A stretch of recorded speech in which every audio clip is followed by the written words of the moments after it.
En nuestra memoria, las 122 personas fallecidas, las 5 personas desaparecidas y las miles de familias destrozadas. Se han perdido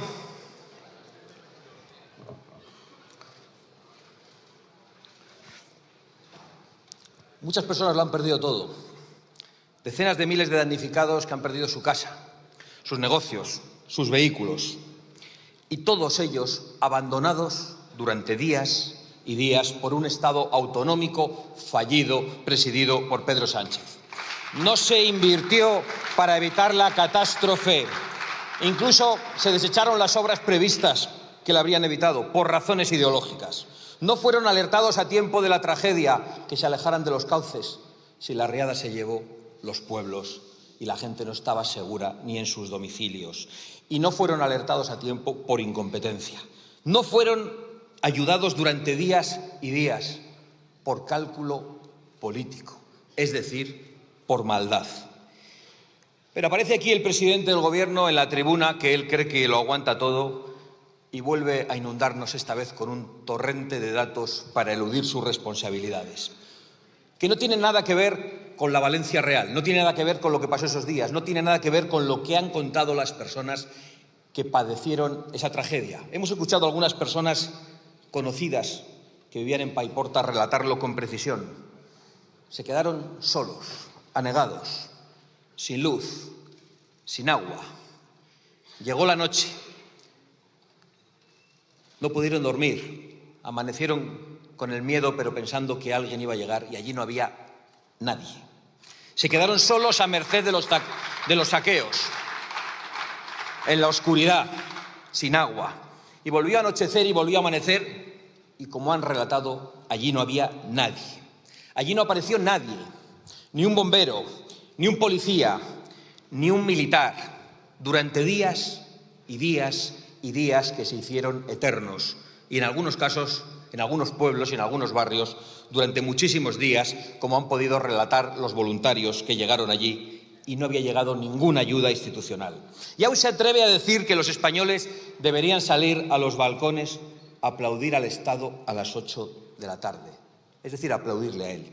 Si necesita aplausos, que los pida. Pero que los pida en Paiporta, en Benetússer, en Alfafar, en Massanassa, en Catarroja, en Sedaví, en Torrent, en Chiva, en Aldaya, en Algemesí, en Utiel y en tantos otros pueblos. Que pida aplausos para su crimen. O que se vaya otra vez a la India, que allí le aplauden porque no le conocen. Y de paso, que se quede allí. Señorías, Pedro Sánchez no dirige un gobierno. Pedro Sánchez dirige una macrorred de corrupción. Una macrorred de corrupción política, económica y moral. Y desde hace tiempo hace uso de todas las instituciones del Estado, sin ningún tipo de límite, para eludir la acción de la justicia. En eso está verdaderamente ocupado. Pero esto ya lo sabíamos. Lo que no sabíamos era el grado de crueldad y de sadismo del que era capaz.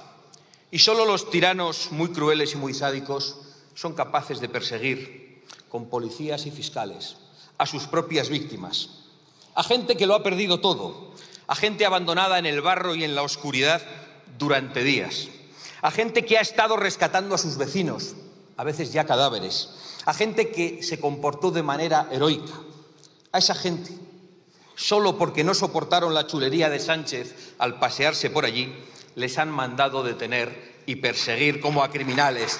Pero por Dios, si la primera orden personalísima de envío de policías que dio Pedro Sánchez fue para enviar policías a detener a la gente. ¿Qué crueldad es necesaria para eso? ¿Cómo es posible llegar a ese extremo? Pues es posible porque Pedro Sánchez está profundamente enamorado. Como él decía, pero está profundamente enamorado de sí mismo, enamorado de su persona, hasta límites enfermizos que se atreve a exigir aplausos a sus propias víctimas. Y sin duda esa pasión le da una fuerza considerable para resistir. Pero créanme, ese amor desmedido por uno mismo solo lleva al desengaño y en última instancia a lo único a lo que él teme, el ridículo. Desde luego, yo puedo anunciar que cuando dependa de Vox, todas las víctimas de Sánchez que ahora son perseguidas y detenidas serán resarcidas e indultadas si es necesario. Porque más allá del gobierno y más allá del Estado, incluso por encima de él, está España y están los españoles. Y primero de todo los españoles que más sufren. Y los españoles que más sufren están en Valencia. Y esos españoles que arrojaron barro, en realidad solo le estaban devolviendo el lodo en el que lleva años sumergiendo a esta nación. El lodo Pedro Sánchez, el lodo asesino de Valencia. Es su propio lodo. Y voy a explicar por qué. Primero, porque este hombre, locamente enamorado de su propia persona, corrompió este Parlamento y al propio gobierno para hacerse investir presidente a cualquier precio. Y al hacerlo debilitó al Estado español. Y al hacerlo dejó al Estado a merced de todos sus enemigos, de los que pretenden resquebrajarlo y dinamitarlo. Y lo dejó también en manos de fanáticos extremistas de todo tipo. Los fanáticos del género, que han puesto en la calle a 1000 violadores, los fanáticos de la inmigración masiva, que han destruido nuestra seguridad, nuestra identidad y nuestros servicios públicos, los fanáticos de los impuestos abusivos y confiscatorios, que han destruido las clases medias y han acabado con miles y miles de pequeñas y medianas empresas y de autónomos, y los fanáticos de la memoria histórica, que han acabado con la libertad y con la verdad y que han desenterrado muertos para desenterrar odios. Y, por supuesto, con los que hoy nos ocupan, los fanáticos del clima, que además de arruinar nuestra industria y nuestro campo, además de impedir nuestra soberanía energética, han acabado asesinando a centenares de compatriotas, porque se negaron a la limpieza de los cauces permanentemente impidiéndoselo a los ayuntamientos, porque comenzaron el derribo de pequeños azudes, porque según ellos los ríos tienen que correr libremente, sin obstáculo, desde su nacimiento hasta el mar. Y luego los ríos pasan por encima de las personas y pasa lo que pasa. Y porque se negaron a la construcción de infraestructuras hidráulicas e hídricas previstas y presupuestadas en la zona que ellos echaron atrás y que podían haber impedido esta tragedia. Y solo por eso deberían estar sentados en el banquillo de los acusados. Pero Pedro Sánchez fue incluso más allá.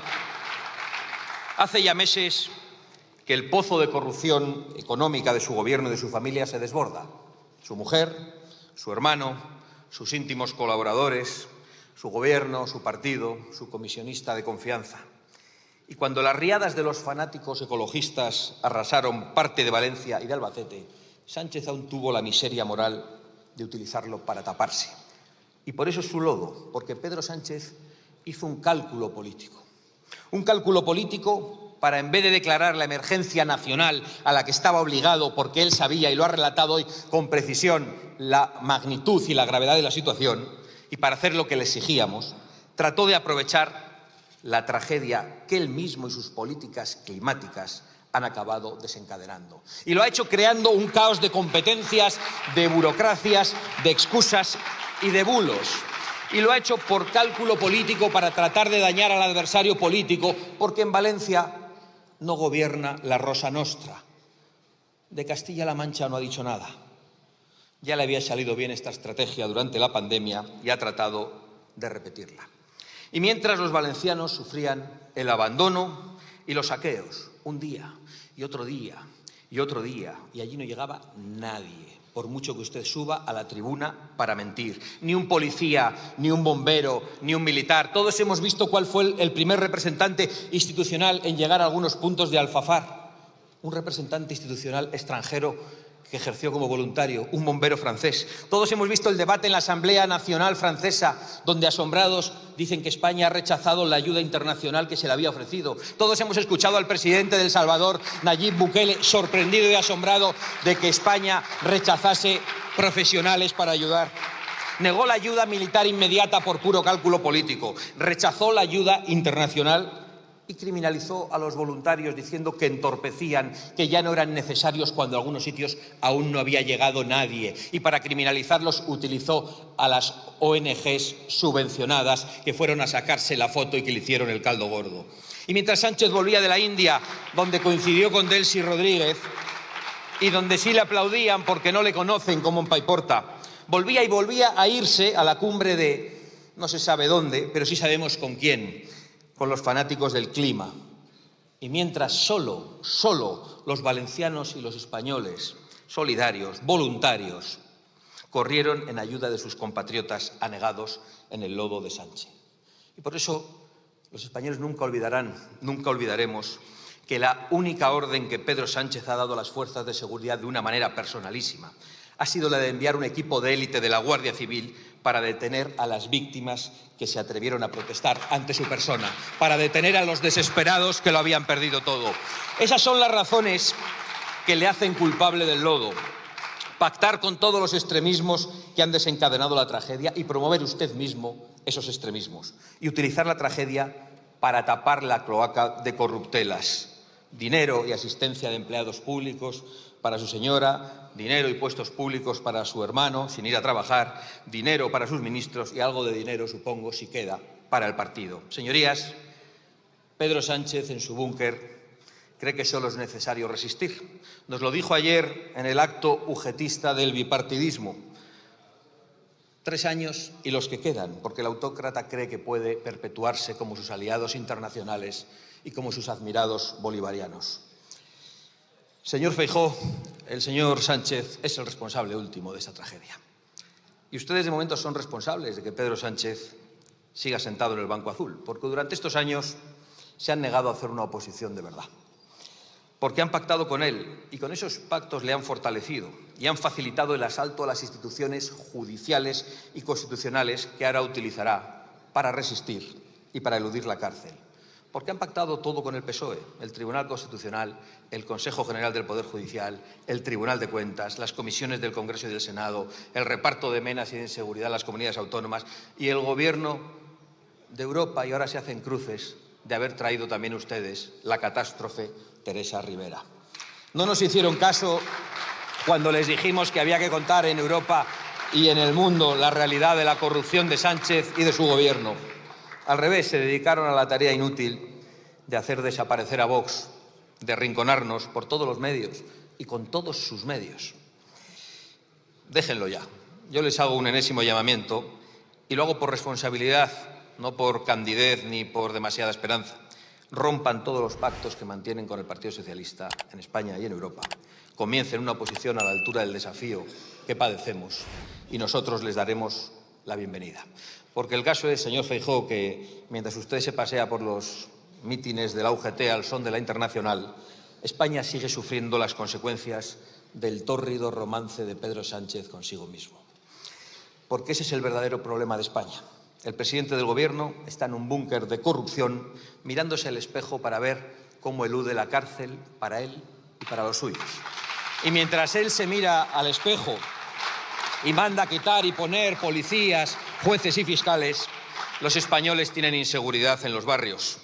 Los jóvenes carecen de vivienda, las mujeres están en peligro, los contribuyentes son saqueados por unos impuestos no solo abusivos, sino confiscatorios. La industria y el campo se empobrece cada día y los servicios públicos se degradan sin remedio. En definitiva, España soporta toneladas de lodo, el lodo criminal de Sánchez y de su gobierno. Nunca lo vamos a olvidar.